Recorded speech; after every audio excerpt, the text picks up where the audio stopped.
Vamos fazer mais uma sessão da área de cardiovascular da Sociedade do Rio de Janeiro de Radiologia. E hoje o nosso convidado é o Henrique Salas, conhecido de todos, radiologista intervencionista com grande experiência. E conheço amigo do Henrique já há mais de 20 anos, há muito tempo. Ele é, além de ser membro da SOBRICE, Sociedade de Radiologia Intervencionista e Cirurgia Endovascular, ele é um radiologista que atua principalmente nos hospitais da Rede DOR, de Rede São Luís, Rede DOR no Rio de Janeiro. Então, com vocês, ele vai falar um tema que é muito em voga, muito importante, que é o tratamento das consequências da hipertensão portal, especialmente o tratamento com o TIPS. Ok, obrigado, Marino. Bom dia, vamos lá. Obrigado, Marino.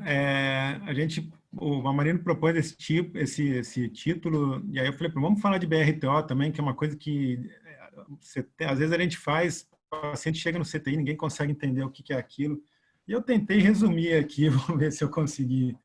Tá? Então,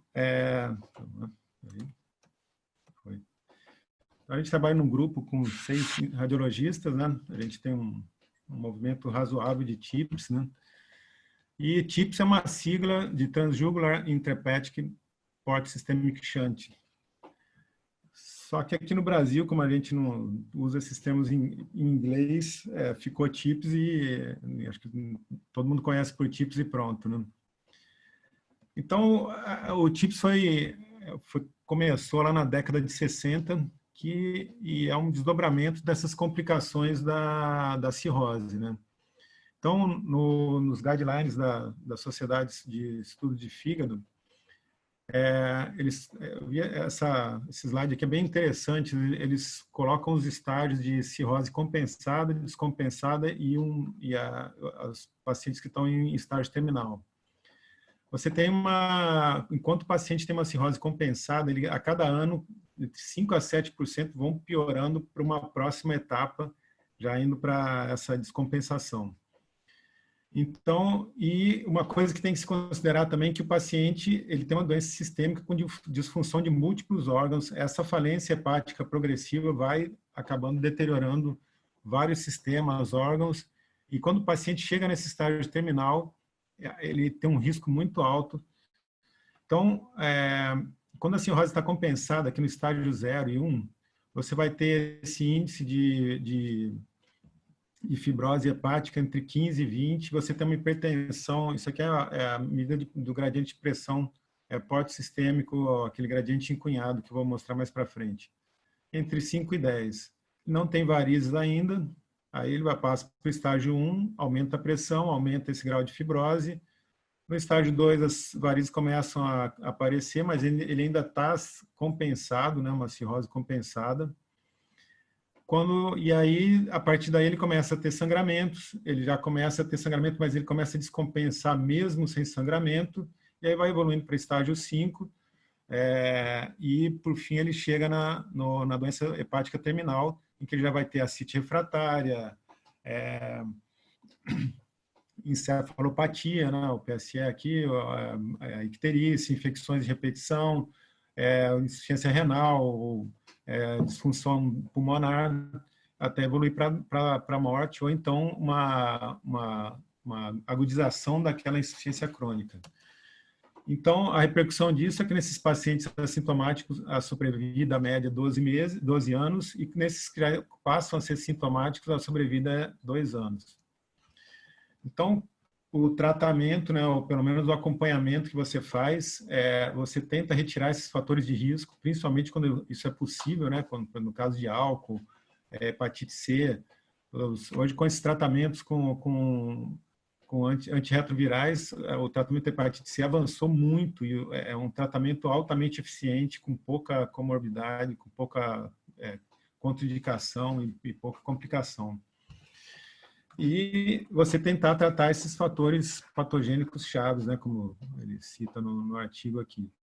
E quando ele já tem essas complicações, você vai tentar gerenciar da melhor maneira possível. A ascite, quando tem uma ascite leve, ascite refratária, hidrotórax acítico, as hemorragias, PBE, insuficiência renal, etc. Então, o TIPS aqui foi desenvolvido pensando mais nesses sangramentos, né? Então, são a complicação que ocorre quando você tem essas colaterais que formam as varizes gastroesofagianas. E isso vai acontecer entre 30% e 70% dos pacientes cirróticos, né? 30% nos compensados e 70% dos descompensados. Você tem um risco de sangramento de 30% no primeiro ano, quando você identifica esse sangramento. E 20% desses pacientes sangram e morrem em 6 semanas, porque quando ele tem um sangramento, ele descompensa todo o resto dos outros sistemas. E uma taxa de ressangramento está entre 30% e 40%, e essa mortalidade alcança mais 30%. Então, você tem várias medicações, né, o tratamento medicamentoso, né? Então, você tem beta-bloqueadores, a ligadura elástica, o balão de Sangstein-Blackmore, quando o paciente está em sangramento agudo. Quando esses pacientes não respondem, eles são encaminhados para essas derivações cirúrgicas ou TIPS, né? A cirurgia tem uma alta mortalidade e então o TIPS acabou sendo o procedimento de escolha. Existem vários algoritmos de tratamento, né? Então você vai fazendo o controle com endoscopia. Quando você não consegue, vai acabar indo para o TIPS ou para o BRT, como eu vou falar mais adiante. Alguns algoritmos de tratamento mais atuais, eles consideram que o TIPS precoce dá uma sobrevida melhor. Então, às vezes, você pega o paciente que não tem um sangramento ativo, mas ele tem varizes, então você encaminha ele para fazer o TIPS antes de que ele tenha algum sangramento maior, né? Então, o TIPS é uma ideia antiga, de 1969, Roche fez em cachorro, cola-pinto, depois desenvolveu uma parte das agulhas, né, em 1982. E aí tem vários autores que trabalharam nisso, até que Richter, que é um radiologista intervencionista alemão, e o Rosli, que era o hepatologista, em 1989 eles fizeram o primeiro TIPS num paciente em humanos, né? Então a ideia é você conectar a veia hepática com a veia porta e fazer um shunt porta sistêmico. Então, é uma criação minimamente invasiva de um shunt porta sistêmico. E a ideia é você colocar, no caso, um stent, para reduzir essa pressão abaixo de 12 milímetros de mercúrio, que é o limite que é considerado como com risco de sangramento, né? E aí, com isso, você também diminui essa perfusão através de varizes gastroesofagianas. Então, a gente faz aí que entramos, os radiologistas são super importantes nisso. Você tem exames pré-operatórios para o TIPS, né? Geralmente um ultrassom com Doppler para você ver se a porta é patente, diâmetro, fluxo, colaterais. E, na minha opinião, a tomografia é o melhor exame disparado para você prever e fazer esse TIPS.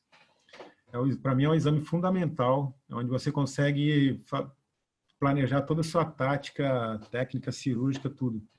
E, além disso, avalia tumores também, que eventualmente esses pacientes vão ter, já que a cirrose traz no seu conjunto ali uma porção de coisas ruins, inclusive tumores, né? A ressonância tem similar à tomografia e avalia melhor os tumores, mas a tomografia ainda mais, para a gente, é mais interessante.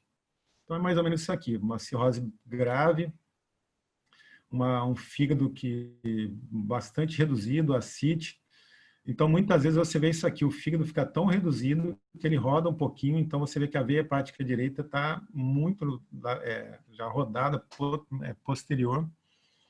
E isso aqui é um parâmetro super importante para a gente, porque você tem que entrar nessa veia hepática direita para tentar funcionar um ramo direito da porta, e aí aqui a gente já tem uma ideia de que esse fígado está todo rodado. Então, e você sabe mais ou menos a posição onde vai estar o rumo portal para fazer essa punção e dá para ter uma ideia até do tamanho do shunt. Então, a gente faz uma punção da veia da jugular. Aqui, então, a jugular com a carótida, e aqui você já vê o guia dentro da jugular. Atualmente, a gente faz essa punção da jugular com ultrassom e guia toda a punção da porta com ultrassom. Essa paciente que eu estava comentando com a Marina no começo, a gente fez a primeira injeção de contraste, porque ela tinha uma insuficiência renal também, uma síndrome hepatorenal, uma creatinina de 1,6 1.7, eu acho. Acho que ela começou com 1.7. A primeira injeção de contraste foi a punção da porta, já confirmando que estava na porta. Porque todo o resto a gente fez guiado por ultrassom. Fica uma pessoa aqui trabalhando com RUPS, aqui no pescoço, outro no abdômen com ultrassom, e a gente vai lá, a agulha está mais para cima, mais para baixo, até conseguir fazer essa punção. Então, esse sistema de acesso hepático aqui é um sistema que você tem 5 coisas, uma dentro da outra, né? Uma bainha 10F, um dilatador, uma bainha metálica curva, uma outra catéterzinho fininho por dentro e uma outra agulha, que é essa aqui que a gente faz a punção com essa agulha e com esse catéter que a gente faz a punção do parênquima. Então, esse sistema, essa agulha metálica, ela tem uma seta que mostra mais a posição que ela está. Por isso que é importante aquela posição que a gente vê na tomografia, onde está saindo a porta. Então, a gente cateteriza a veia hepática,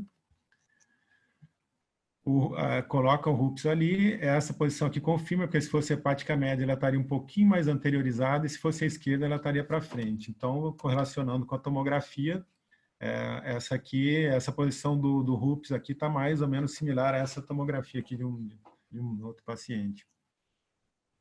Então, quando você entra na veia hepática, você faz essa pressão, essa medida indireta da pressão portal, que chama pressão sinusoidal corrigida. Então, a gente coloca um balão, oclui essa veia hepática, aqui nesse caso a gente injetou CO2, porque isso aqui era pré-TIPS também, então a gente já faz até uma portografia indireta aqui, injetando CO2. CO2, como tem uma densidade muito baixa, passa muito fácil pelo sinusoide, você consegue encher essa porta toda. Então, essa aqui no caso, a medida do gradiente de pressão foi de 12, e o normal vai ser 5, a hipertensão portal leve vai ser entre 6 e 10, moderado entre 11 a 15, e hipertensão portal severa acima de 15. Né? Então, você faz uma medida do gradiente de pressão com esse balão cheio, aí você esvazia ele, que aí é pressão livre, né? Você faz uma medida de pressão com ele encunhado, que é com ele cheio, aí você subtrai a pressão livre, que é mais ou menos a medida do átrio, e aí você tem a pressão sinusoidal corrigida. Então, aqui mostrando um caso de um TIPS aqui para mostrar mais ou menos essa sequência, que acho que é mais fácil para entender. Então, um paciente com uma hipertensão portal secundária, uma trombose da porta, e tinha uma alteração sinusoidal também pós-quimioterapia, que isso a gente vez por outra vez isso no INCA também. Você tem alguns pacientes, algumas drogas fazem essa alteração sinusoidal, uma oclusão sinusoidal, e o paciente faz hipertensão portal severa.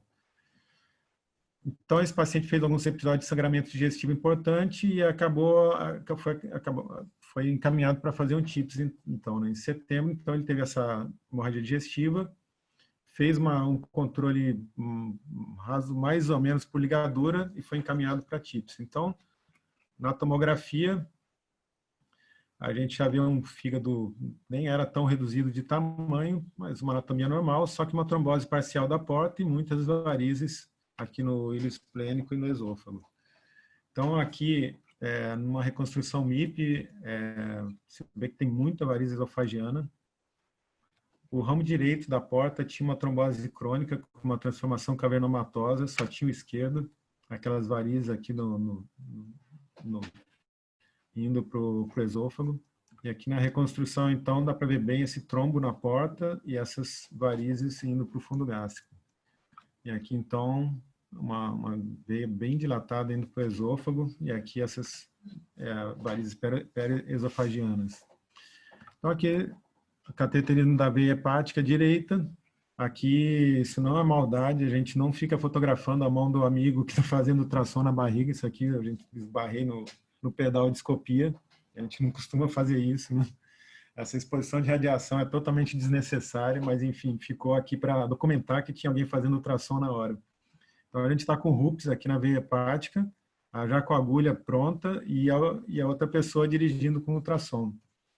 Então, é mais ou menos essa etapa aqui. A gente está na veia hepática e quer funcionar e passar um guia para o ramo direito da porta. Esse aqui, no caso, como não tinha veia hepática direita, a gente foi para a esquerda. Então, o cateterismo do ramo esquerdo da veia porta e o cateterismo do tronco. aqui quando faz uma portografia, a gente já vê aquela variz gástrica bem grande.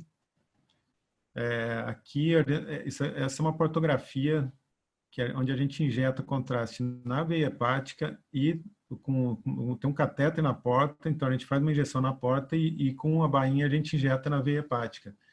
E com isso a gente consegue medir o tamanho do shunt. Esse aqui é um catéter centimetrado, tem uma marcação a cada centímetro, então você sabe que esse shunt, por exemplo, teria 1, 2, 3, 4, 5 centímetros de extensão. Então, com isso aqui a gente escolhe o tamanho do stent, dilata o trajeto, essa etapa aqui, dilatando esse trajeto transhepático, desce o sistema, a bainha, né, o RUPS, que por causa da maneira que a gente libera o stent de TIPS, né, e aí libera o stent, faz uma portografia de controle, ainda aquela variz está opacificando bastante ainda, e a gente tem, todos os pacientes que estão com sangramento, a gente acaba embolizando as varizes gástricas. Então, aqui um cateterismo super seletivo com um microcatéter, para a gente conseguir mais distal possível. Então, colocação de molas e um pouquinho de cola. Aí a gente acaba de dilatar o TIPS, né? Esse aqui a gente abriu para 6 milímetros. Então, essa etapa aqui, a expansão do stent no trajeto intrahepático, e aqui a portografia de controle. Então, você já não vê mais opacificação da variz gástrica e o fluxo predominante pelo TIPS. Apareceu aqui um finalzinho no ramo direito da porta, que deve ter tido uma trombose recanalizada aí. Então, aqui comparando pré e pós, essa aqui o pós ocluído e o pré com aquela variz gástrica grande. Antigamente a gente fazia uma coisa parecida, a gente cateterizava a mesentérica superior, fazia uma injeção de um volume maior de contraste e fazia uma portografia indireta, já com o catéter aqui na veia hepática, e por aqui a gente já tinha uma ideia de como era a anatomia. Hoje em dia a gente já nem cateteriza mais a artéria, nada, a gente já faz direto tudo com ultrassom, que poupa bastante contraste e agiliza o procedimento também. A simbolização das varizes gástricas é questionável, a gente sempre usou como, principalmente os pacientes que vinham por sangramento, a gente sempre embolizou, mas tem trabalhos que mostram que isso é interessante, outros que não, então, na verdade, a gente não tem uma conclusão ainda quanto que isso dá validade dessa embolização. Mas eu acho que nos pacientes que estão sangrando e estão mais graves, eu acho interessante. Então, o TIPS tem umas indicações já clássicas, né, já estabelecidas, né, que são os sangramentos de varizes esofagianas, que não são controlados por endoscopia, a recorrência desses sangramentos, né, mesmo após a esclerose das varizes, uma ponte para transplante. A CIT refratária é uma indicação bem interessante, já estabelecida também, nos pacientes com Budd-Chiari, onde você não consegue fazer uma angioplastia da veia porta, os pacientes que têm gastropatia hipertensiva e síndrome hepatopulmonar e hepatorrenal, que também você tem uma melhora dessa função hepática e renal depois do TIPS. E muitas vezes a gente tem feito para recanalização da veia porta também. Tem uma eficácia já determinada para prevenção de sangramento por varizes e para ascite refratária. E outros, você não tem ainda tão definido tratamento agudo, gastropatia hipertensiva, hidrotórax acítico. Então, aqui você não tem muita, não tem uma literatura tão robusta para embasar essas outras indicações. Então, no tratamento dessas varizes, do sangramento por hemorragia, você tem uma alta taxa de mortalidade, então o que você faz normalmente é você tentar melhorar esse paciente, deixar ele estável o suficiente para conseguir uma endoscopia. Se você controla, você considera fazer um TIPS precoce, mesmo que ele não tenha, que ele esteja controlado, que tenha conseguido ligar essas varizes, ou se você não conseguiu controlar, e em torno de 15% dos casos, você vai para um TIPS de resgate. Mas, obviamente, a gente pega um paciente muito mais grave e com uma condição clínica pior, e obviamente a mortalidade aumenta também. Então, esse aqui é um caso de hemorragia aguda. Era um paciente de 37 anos, cirrose por NASH, né, por hepatite não alcoólica. Era um segundo episódio de sangramento depois de ligaduras sequenciais. Era um Child-A, mas ficou muito grave por causa desse sangramento.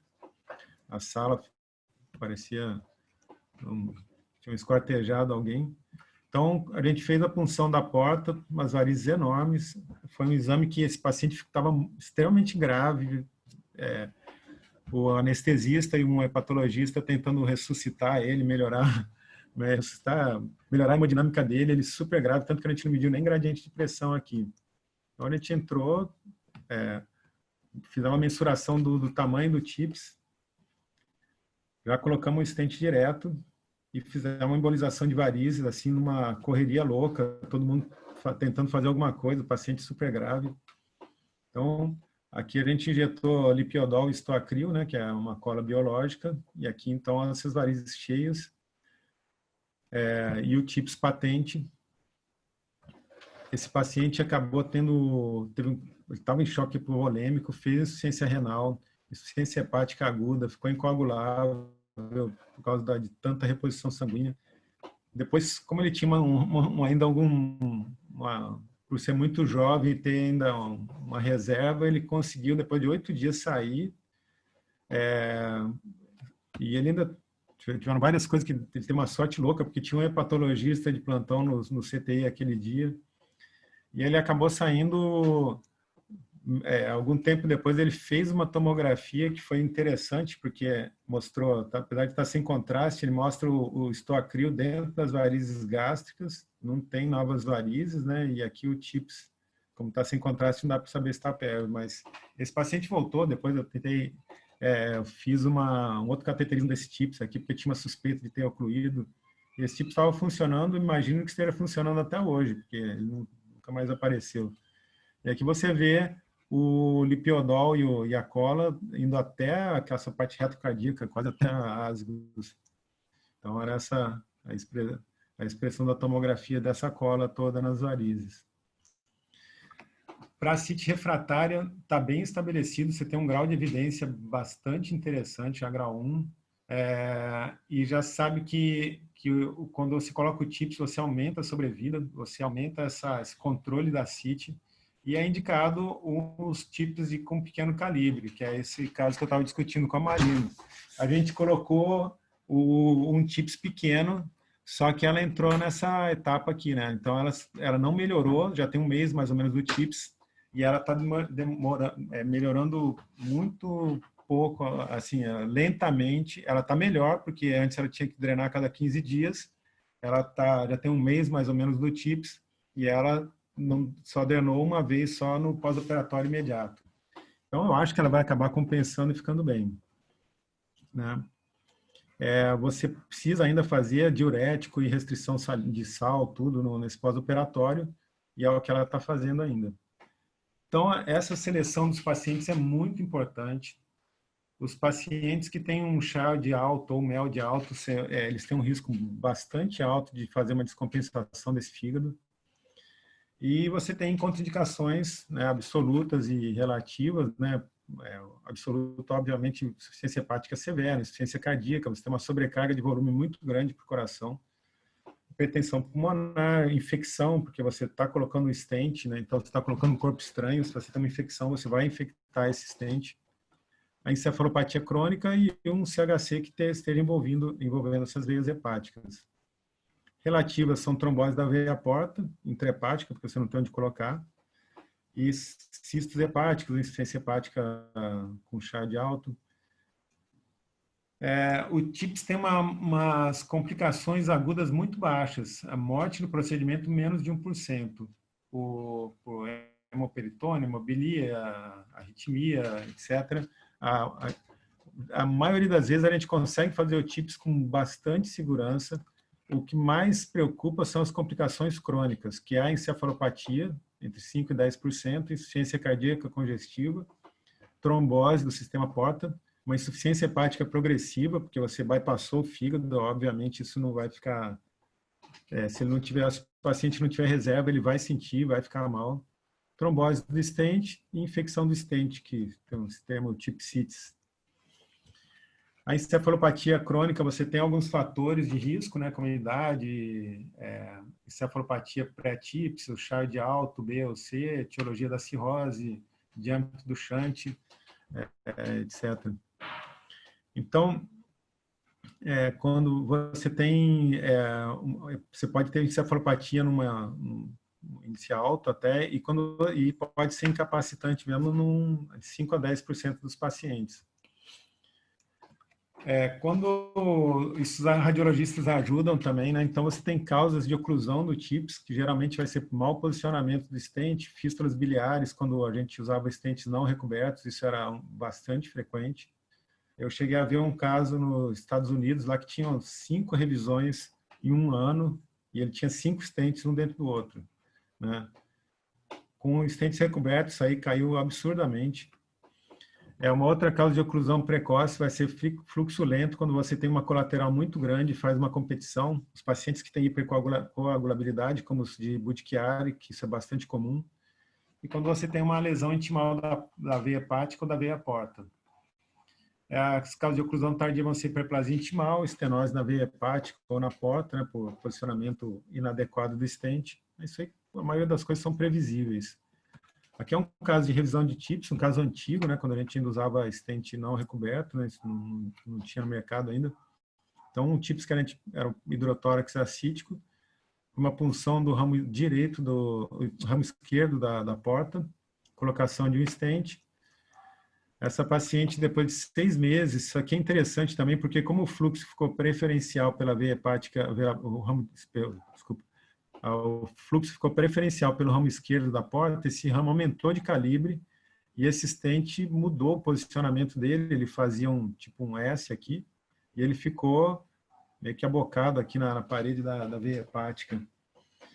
Mas esse não era, ele não chegou a fechar por isso, o que ele tinha mesmo era hiperplasia intimal, então aqui dá para ver a parede do stent e uma camada de tecido aqui até a coluna de contraste dentro do stent. Essa paciente era uma paciente com uma condição clínica não muito boa, já nessas alturas. Eu só balonei nessa época, nem coloquei outro stent. Ela durou mais ou menos um ano, mais ou menos. Só fiz essa revisão dela, mas eu acredito que ela tenha morrido com o shunt aberto. Essa paciente é da Chiara, que está assistindo aí também. Quando os stents, agora, que faz roupa, faz um monte de coisas, né, muitas próteses, ela desenvolveu um stent específico para o TIPS. É a única empresa que tem um stent que foi desenvolvido para isso. Ele foi todo trabalhado e pensado para isso.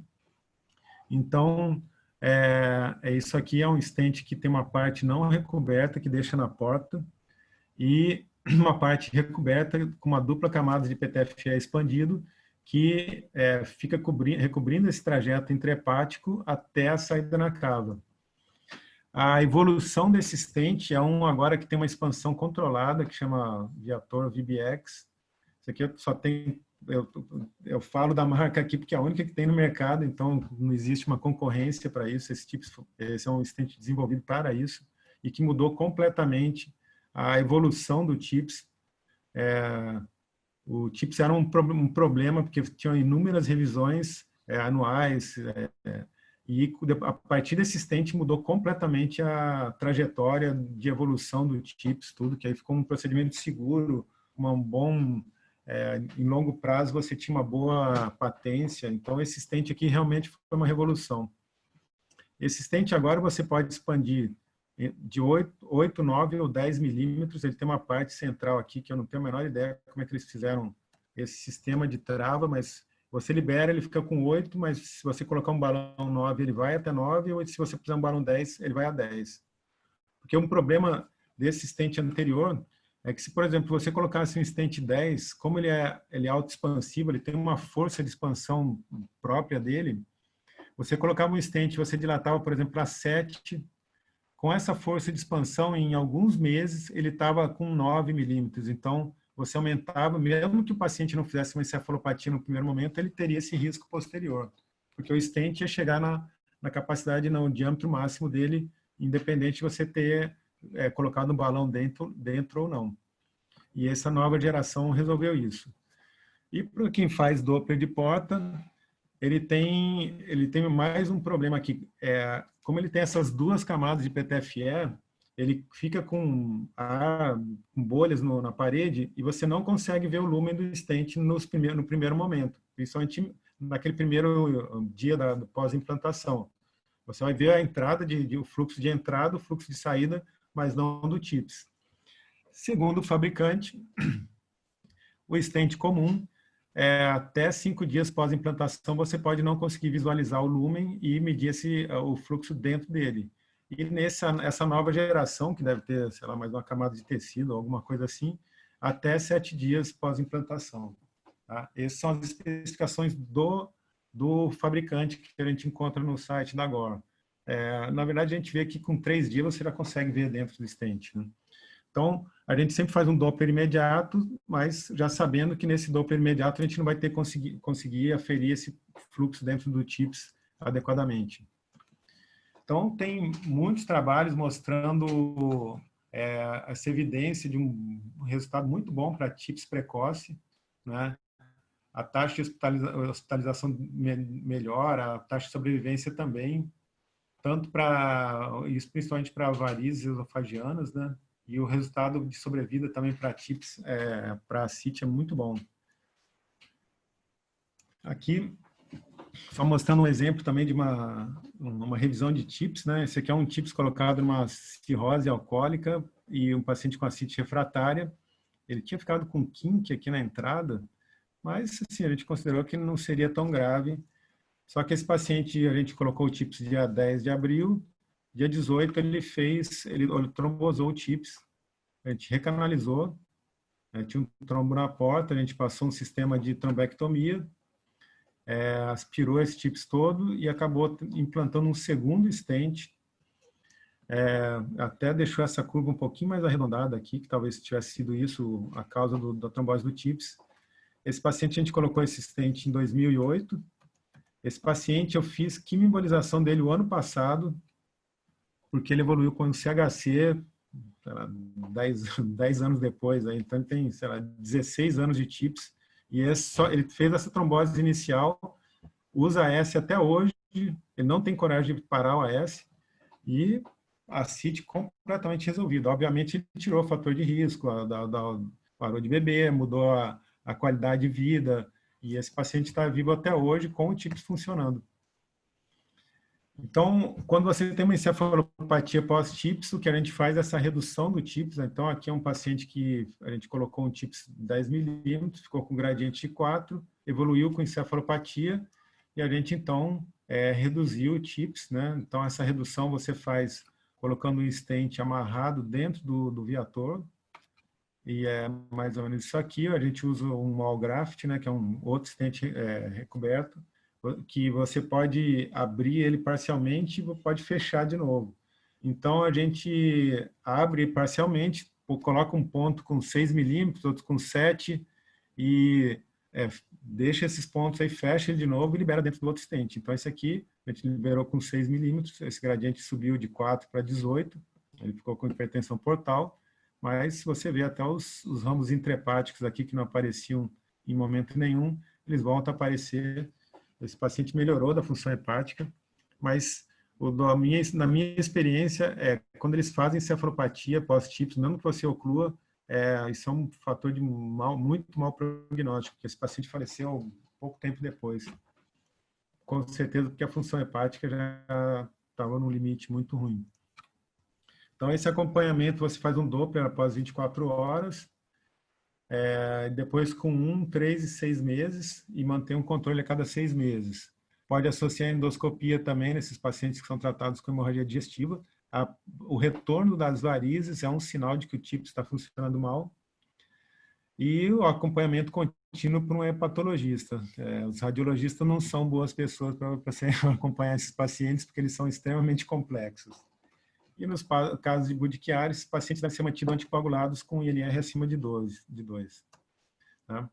Então, é um tratamento complexo, os pacientes são complexos, é um tratamento multidisciplinar, com certeza, você tem que ter muitas equipes juntas ali, de transplante, de hepatologia, e você sempre pesando qual o melhor recurso que você pode oferecer para o paciente entre risco e benefício.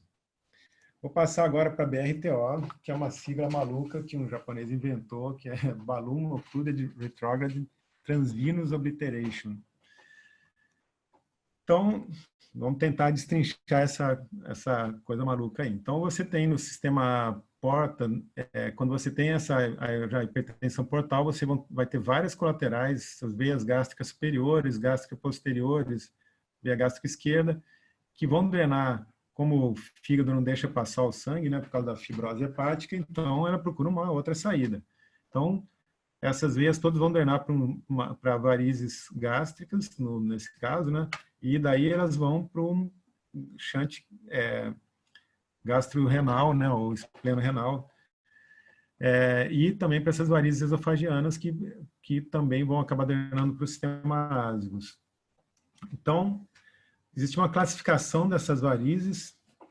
Então, aqui a incidência dessas varizes em negro, né, a mais comum, 75% vão ser de fundo gástrico e do comecinho do esôfago, que são passíveis de ligadura, né? 21% vão ter varizes do fundo gástrico, só que aqui em vermelho está a incidência de sangramento. Então, essa aqui que tem mais, sangra menos, e a que tem menos, sangra mais.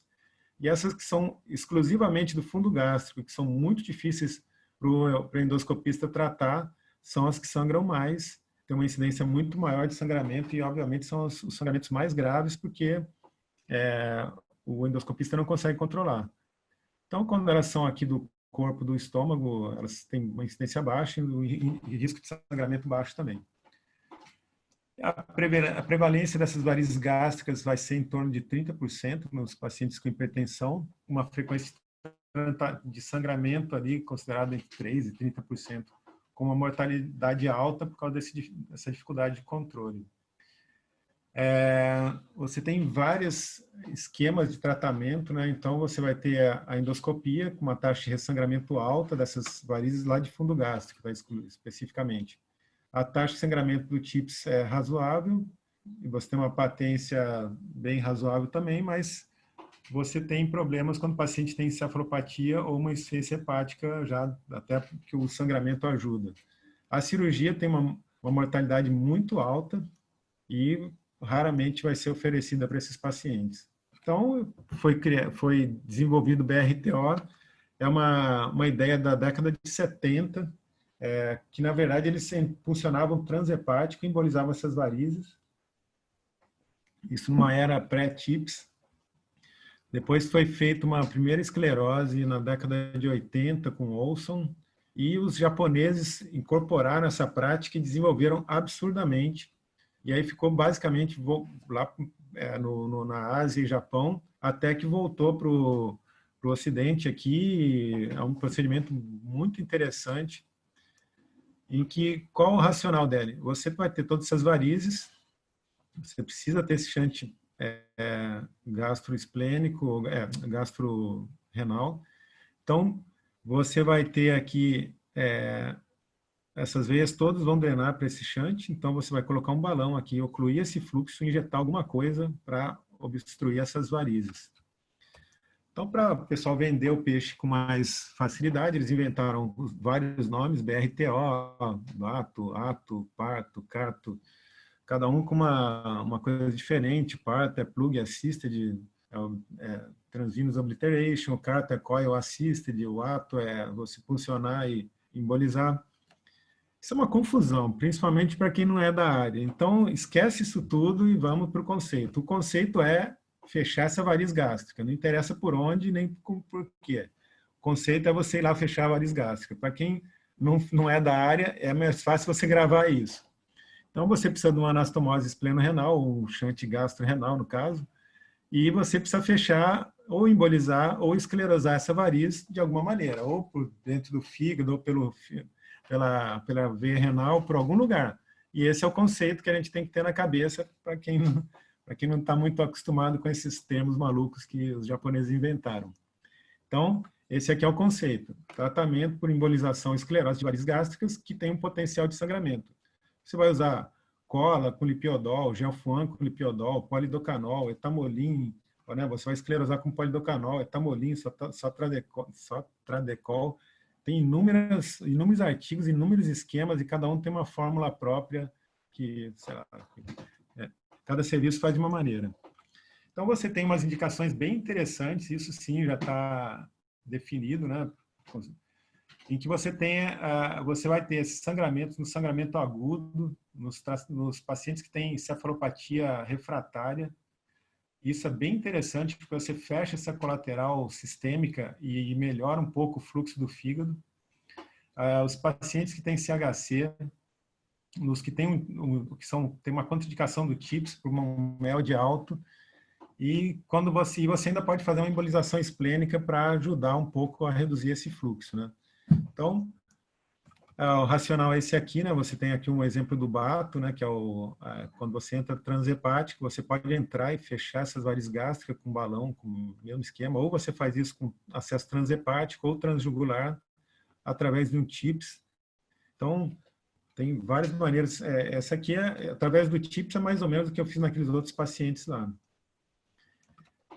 Então, alguns trabalhos atuais estão comprovando que o BRTO preserva e pode até melhorar a função hepática nos meses subsequentes, e embora ele aumente um pouco o risco de sangrar varizes esofagianas, só que ao mesmo tempo você vai ter um controle fácil por endoscopia, ou o surgimento de varizes ectópicas que vão estar em algum outro lugar que pode ser fácil ou não de tratar.